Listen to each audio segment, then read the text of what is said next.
కీర్తనలో 51. దేవా, నీ కృప చొప్పున నన్ను కరుణింపుము. నీ వాత్సల్య బాహుళ్యము చెప్పున నా అతిక్రమములను తుడిచివేయుము.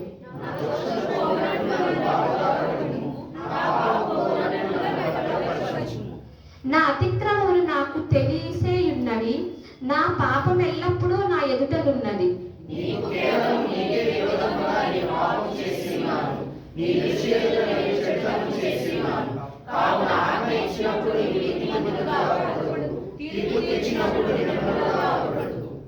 నేను పాపములో పుట్టిన వాడను, పాపములోనే నా తల్లి నన్ను గర్భమున ధరించెను.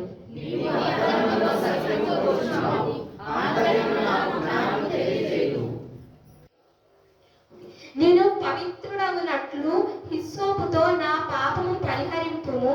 హిమము కంటేను నేను తెల్లగా నుండునట్లు నీవు నన్ను కడుగుము.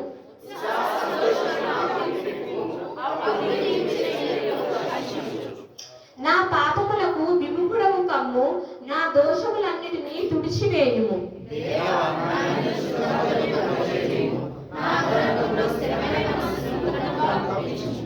నీ సన్నిధిలో నుండి నన్ను త్రోసివేయకుము, నీ పరిశుద్ధాత్మను నా యొద్ద నుండి తీసివేయకుము.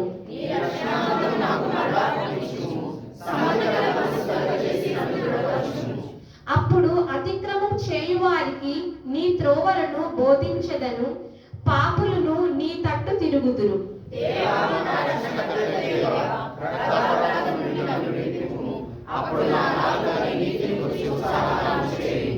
ప్రభువా, నా నోరు నీ స్తుతిని ప్రచురపరచునట్లు నా పెదవులను తెరువుము.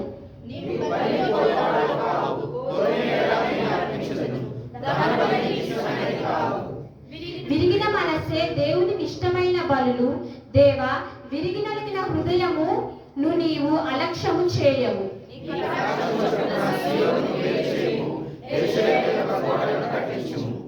అప్పుడు నీతియుక్తములైన బలులను, దహన బలులను, సర్వాంగ హోమములను నీకు అంగీకృతములగును.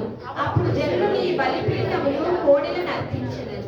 చదవబడిన వాక్యం దేవుడు దీవించును గాక. అవకాశం ఇచ్చినందుకు థాంక్స్ అండి.